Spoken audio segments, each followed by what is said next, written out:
mungkin memang belum waktunya. Harus operasi, harus ini, harus itu. Waduh, kok makin mengerikan gitu kan. Kita ya di luar harapan sih ya.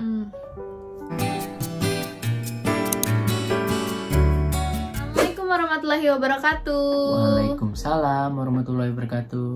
Oke, jadi kali ini kita bakal cerita tentang kita saat-saatnya menunggu proses frozen embryo transfer. Kita kan kemarin udah happy-happy, jalan-jalan, puas-puasin pacaran ya. Iya sih. Masya Allah. Karena kan kebayangnya nih kalau misalnya, waduh, kita udah enak-enak 2 tahun nih kan, berduaan terus. Terus ntar ada kalau yang ntar ada yang ngintilin. ngintilin kan, wah kita puas-puasin lagi deh. Aduh. Nah itu akhirnya setelah kita jalan-jalan segala macam, nah kita menantikan ke siklus yang selanjutnya sebenarnya. Iya. Cuman ya qadarullah ya, di hari ke-50 kita masih belum juga. Aku belum haid juga. Desti masih belum haid juga. Jadi ada kekhawatiran di situ. Terus juga katanya Desti gimana? Aku sih sempet kayak takut karena aku agak trauma ya sama yang namanya tespek. Karena beberapa kali aku, ya bukan beberapa kali sih, banyak kali. Itu 100 hasilnya kayaknya. Itu tespek aku udah sampai kayak ya udah negatif. Akhirnya karena aku khawatir ini aku kenapa sih gitu. Aku memberanikan diri untuk tespek. Saat itu aku tespek pagi-pagi. Saat aku tespek baru sebentar udah negatif, ya udahlah, langsung.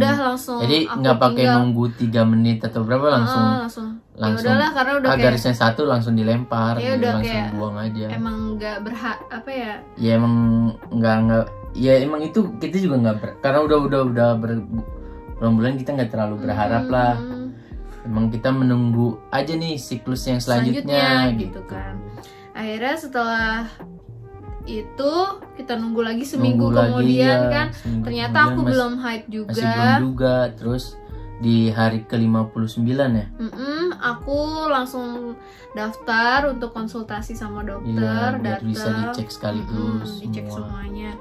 Akhirnya kita datang, dicek, kita ditawarin, oh ya udah nanti dibantu dengan obat ya supaya segera haid gitu. Soalnya pas pemeriksaan itu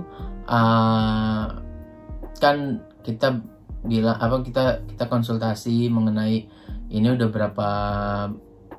udah lewat berapa minggu tapi masih belum haid. Terus diperiksa di USG.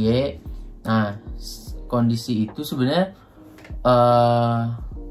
hal yang tidak diinginkan terjadi ya Di situ dokternya bilang kemungkinan nih ada sesuatu di rahimnya. Nah tapi dokternya itu sebenarnya ragu ini tuh apa ya. Ada kemungkinan ini tuh polip atau apa, jadi kita harus mengikuti treatment harus operasi, harus ini, harus itu. Waduh, kok makin mengerikan gitu kan. Kita di luar harapan sih ya. Terus akhirnya dokternya menyarankan nih kalau mau ditindak, ini bisa sekarang ditindak. Di siklus sekarang bisa. Ya, langsung dikerjain, mungkin besok atau lusa di operasi. Atau mau haid terus coba dulu satu embrio dimasukkan. Jadi sebenarnya yang awalnya diduga polip ini sebenarnya kayak mempengaruhi untuk keberhasilan. Ini bisa mengurangi keberhasilan dari program IVF ini. Terus baiknya katanya dioperasi dulu. Nah akhirnya kita memutuskan untuk diskusi dulu, minta waktu. Terus juga dokternya tetap meresepkan obat untuk supaya cepat bisa haid lagi. Nah itu kita dapat obat untuk 5 hari. Lah obat habis 3 hari kemudian sampai maksimal 7 hari itu aku bakalan haid gitu. Terus akhirnya pas kita udah sampai rumah, karena terus aku diskusi, terus aku cari tahu informasi mengenai polip itu, terus kita tentang operasi itu, kita terus cari tahu. Aku tanya suster kira-kira biayanya berapa ya kan, terus pas Abi biayanya segini.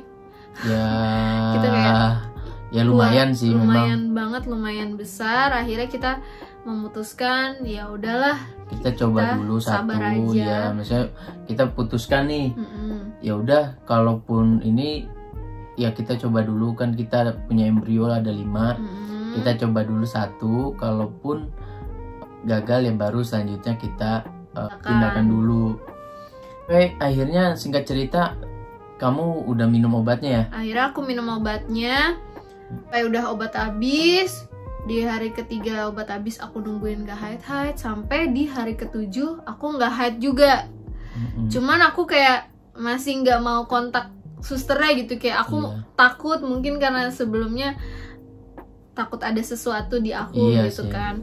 Emang terus, kan ini ya di luar dari rencana kita ya kan, dan ya nggak seperti yang kita harapkan sebenarnya yang kayak gini, tapi Allah pasti punya rencananya sih yang lebih baik daripada rencana manusia sih, kayak gitu yang kita yakini. Jadi ya udah kita terus berusaha, terus berikhtiar sampai hari keberapa ya Sampai hari ke-9 setelah obatnya habis aku belum haid juga.